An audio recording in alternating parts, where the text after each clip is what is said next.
بسم اللہ الرحمن الرحیم الصلاۃ والسلام علیک یا سیدی یا رسول اللہ وعلی آلک و اصحابک یا نور اللہ اللہم صلی علی محمد کما تحب و ترضی عنہ۔ ایک سسٹر ہیں اور یہ ان کا مشاہدہ ہے اور وہ کچھ اس طریقے سے بتاتی ہیں کہ انہیں درود شریف پڑھتے ہوئے تو کافی ٹائم ہو گیا۔ کہتی ہیں کہ 1 سال سے میں مستقل درود شریف پڑھ رہی ہوں اور بہت ڈوب کے پڑھ رہی ہوں، بہت توجہ دھیان سے پڑھ رہی ہوں، لیکن میری جو تکلیف ہے نا اس میں کمی نہیں آ رہی، بلکہ میری تکلیف میں اضافہ ہوتا جا رہا ہے، جس کی وجہ سے میں ذہنی طور پر بہت ڈسٹرب ہوں اور میری درود شریف کی تعداد میں بھی کمی آنے لگی۔ کیونکہ اکثر ایسا ہوتا ہے نا، ہم درود شریف جس مقصد کے لیے پڑھتے ہیں، اگر ہمیں اس میں کامیابی نہ مل رہی ہو تو پھر ہم اس طریقے سے نہیں پڑھ پاتے، درود شریف میں ہماری وہ فوکس، وہ کنسنٹریشن نہیں رہتی۔ تو ان کا بھی یہی حال تھا کہ ان کی تکلیف ختم نہیں ہو رہی تھی، تو ان کے درود شریف کے ورد میں کمی آنے لگی۔ کہتی ہیں کہ میرے بھائی نے مجھے حوصلہ دیا، سمجھایا اور مجھے تلقین بھی کی کہ آپ درود شریف پڑھتی رہو، انشاءاللہ تعالیٰ سب ٹھیک ہو جائے گا۔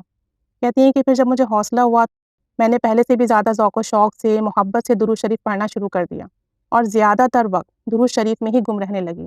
یہاں تک کہ اللہ تعالیٰ نے مجھ پر فضل و کرم والا معاملہ فرمایا، زندگی اور تقدیر دونوں ہی بدلنا شروع ہو گئیں الحمدللہ۔ کہتی ہیں آج سے ٹھیک 1 سال پہلے میرے گھٹنے پر یعنی نی پر ہلکی سی چوٹ لگی، جو کہ میرے لیے بوال جان بن گئی، یعنی وہ تکلیف اتنی شدید ہو گئی کہ میری زندگی بہت مشکل ہو گئی، وقت گزرتا گیا اور اس چوٹ کی وجہ سے میرے لیے چلنا پھرنا مشکل ہو گیا۔ ہر طرح کا ہیلا، ہر طرح کا طریقہ، ہر طرح کی دوائی، علاج کروا لیا، لیکن کہیں سے بھی مسئلہ حل نہ ہوا، کہیں سے مجھے شفا نہ ملی، بلکہ میرا مرض بڑھتا چلا گیا۔ جتنی دوائی کرتی اتنی تکلیف بڑھتی جا رہی تھی، کچھ سمجھ نہیں آ رہا تھا۔ کچھ دنوں کے بعد جب طبیعت بہت زیادہ خراب ہوئی تو معلوم ہوا کہ میڈیسنز کھانے کی وجہ سے، جو کہ ہائی پاور تھی، ہائی ڈوز تھی، میرے لیور جو تھا وہ بری طرح متاثر ہوا، اب ان کے جگر میں بھی پرابلم ہو گئی، جس کی وجہ سے انہیں ایمرجنسی میں ایڈمٹ کرانا پڑا۔ کہتی ہیں کہ میں نے زندگی میں پہلی بار موت کو بہت قریب سے دیکھا۔ بس ان تمام صورتحال کو دیکھتے ہوئے میں نے 1.25 لاکھ درود شریف پڑھنے کی منت مان لی اور محبت کے ساتھ درود شریف پڑھنے لگی، اپنی منت پوری کرنے لگی اور درود شریف پڑھنا شروع کر دیا، اور پھر آہستہ آہستہ مجھ پر کرم ہونا شروع ہو گیا۔ رفتہ رفتہ کہتی ہیں میرے گھٹنے کا درد ختم ہونے لگا اور جو زخم تھا میں نے اپنی آنکھوں سے اس زخم کو خشک ہوتے دیکھا، اور یہ معجزہ میں نے اپنی آنکھوں سے دیکھا۔ اب میں نے خوب دل و جان سے ساری توجہ محبت کے ساتھ درود شریف پڑھنا شروع کر دیا، یہاں تک کہ ایک وقت ایسا بھی آیا کہ اللہ کے فضل و کرم سے، نبی کریم صلی اللہ علیہ وآلہ وسلم کے ذریعے وسیلے سے، درود شریف کی برکت سے میں مکمل صحتیاب ہو کر چلنے پھرنے کے قابل ہو گئی۔ کہاں میں چل نہیں سکتی تھی، درد بہت تھا، اب نہ میرے تکلیف تھی نہ درد تھا، اور میں اب آرام سے چل پھر رہی تھی۔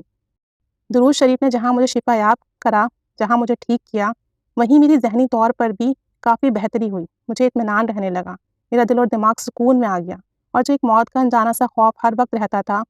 کہ میں اس بیماری میں چلی جاؤں گی یا مجھے یہ تکلیف ختم نہیں ہوگی، درود شریف پڑھنے کی برکت سے اس میں بھی سکون آ گیا اور میرے خیالات بھی پرسکون ہو گئے۔ درود شریف پڑھنے کی حلاوت محسوس ہونے لگی، محبت محسوس ہونے لگی، لطف آنے لگا، اور اب تو درود شریف پڑھے بغیر میرا ایک لمحہ بھی نہیں گزرتا۔ تو درود شریف پڑھیں، اگر آپ کو کوئی بھی مسئلہ ہے، 1.25 لاکھ کی منت مان لیں اور اس کو پڑھنا شروع کریں توجہ دھیان کے ساتھ، اور کوشش کریں باوضو پڑھ لیں تو بہت ہی کرم ہوگا۔ اور منت کا درود شریف نہ کوشش کریں ایک طرف بیٹھ کر پڑھیں، ویسے تو آپ جو بھی سیگا پڑھتے ہو، چلتے پھرتے اٹھتے بیٹھتے ہو، پڑھتے رہو، لیکن منت کا سیگا جو بھی آپ ورد کرو نا، وہ بیٹھ کر توجہ سے پڑھو تو پھر بہت جلدی کرم ہوگا۔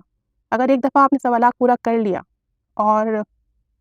آپ کا مسئلہ حل نہیں ہوا، تو پھر آپ دوبارہ 1.25 لاکھ مرتبہ کی نیت کر لیں اور دوبارہ سے پڑھنا شروع کر دیں، تو انشاءاللہ تعالیٰ سیکنڈ ٹائم میں ضرور کرم ہوگا، ضرور جو بھی مسئلہ حل ہوگا، حاجت ہوگی، پوری ہوگی۔ اب بات ساری یہ ہے کہ ہم لوگ بہت بے صبرے ہیں، درود شریف پڑھنا شروع کرتے ہیں تو سوچتے ہیں چند ہی دنوں میں ہمارا معاملہ ٹھیک ہو جائے، بعض اوقات چیزیں مشکل ہوتی ہیں، بعض اوقات چیزیں ہمارے حق میں بہتر نہیں ہوتی، درود شریف کی برکت سے رفتہ رفتہ ان میں تبدیلی آتی ہے، اللہ پاک کرم کرتا ہے، نبی کریم صلی اللہ علیہ وسلم نگاہ کرم کرتے ہیں۔ بس بات یہ ہے کہ ہمیں مستقل مزاجی سے کام لینا ہوتا ہے، بار بار ورد کرنا ہوتا ہے، مایوس نہیں ہونا ہوتا، دعائیں کرنی پڑتی ہیں اور بہت کرنی پڑتی ہیں،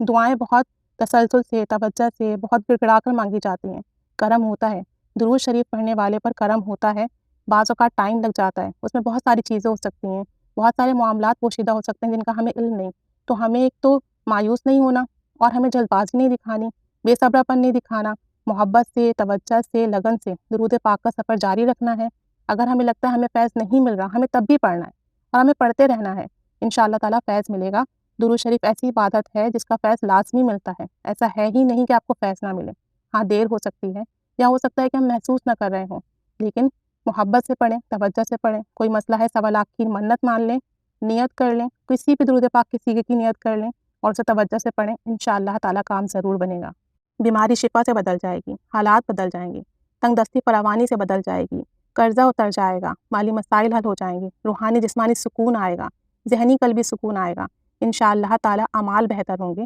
اور اللہ اور اس کے حبیب صلی اللہ علیہ وسلم کی نزد کرم اور قربت میسر آئے گی انشاءاللہ تعالیٰ۔ اللہ تعالیٰ ہمیں پڑھنے کی توفیق عطا فرمائے، سب پر رحمت کی نگاہ فرمائے، سب کی جائز دعائیں مراد حاجات پوری فرمائے، آمین بجاہ النبی الآمین صلی اللہ علی محمد صلی اللہ علیہ وآلہ وسلم۔ اللہم صلی علی محمد کما تحب و ترضی عنہ۔